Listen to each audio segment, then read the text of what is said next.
Doctor Arun Kumar ji, एक खास आंदोलन हुआ था जिसके अनुयायी थे डॉक्टर भीमराव अंबेडकर जी। 20 मार्च 1927 को चौबदार तालाब सत्याग्रह आंदोलन हुआ था। क्या बताना चाहेंगे हमारे दर्शकों के लिए? डॉक्टर अंबेडकर जी ने देखा कि बहुत बड़ा समाज था जो उस तालाब से पानी नहीं पी पाता था। जी। तो डॉक्टर अंबेडकर जी ने, अंग्रेज़ों का शासन था तो इसके लिए एक आंदोलन चलाया। आज भी ये तालाब मुंबई में है, चौबदार तालाब। और उस तालाब, और ये अहिंसक आंदोलन था। अहिंसक आंदोलन के फलस्वरूप वहाँ उन्होंने उसका पानी पिया। उनके उनके ऊपर करके थोड़ा लोगों ने ईंट पत्थर भी फेंके, वो चोटिल भी हुए, लेकिन वहाँ पानी पिया। और उस तरह से हजारों साल बाद मजलूमों के लिए उस जगह का पानी पीना शुरू हो पाया।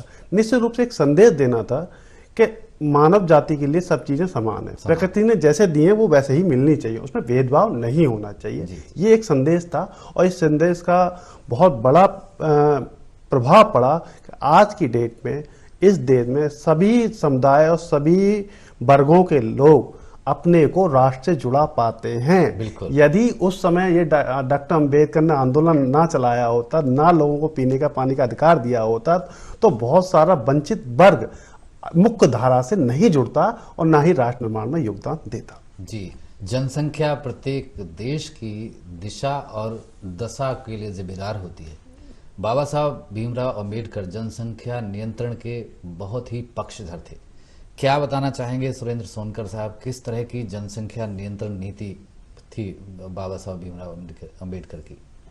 बहुत बड़े दूरदृष्टा थे बाबा साहब डॉक्टर भीमराव अम्बेडकर जी। ये बिल उन्होंने जब बॉम्बे में विधानसभा में थे उस समय, तब ही बिल पेश किया था।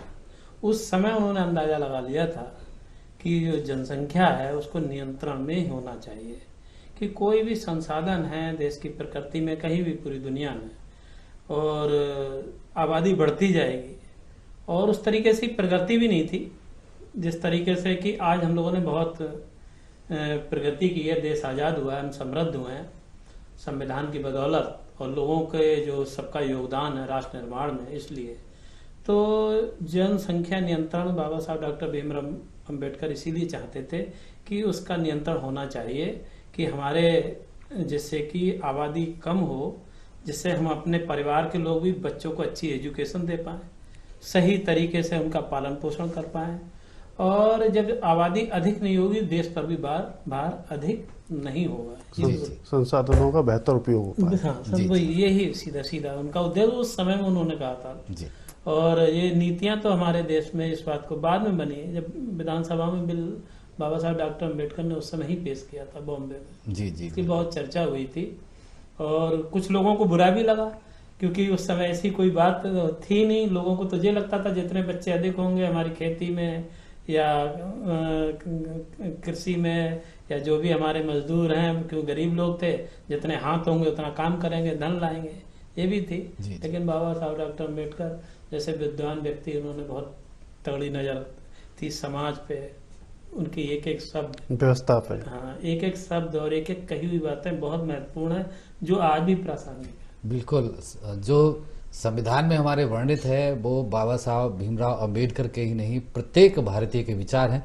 और भारत और भारतीयों के विकास के लिए ही संविधान बना है। जिस संविधान को आज हम सब ने अंगीकृत किया है, उस संविधान की वजह से अगर देखा जाए तो डॉक्टर भीमराव अंबेडकर के इस रचना के वजह से हम सब संगठित हैं, एक है और विकास की मुख्य धारा पर तेजी से आगे बढ़ रहे हैं। आप तीन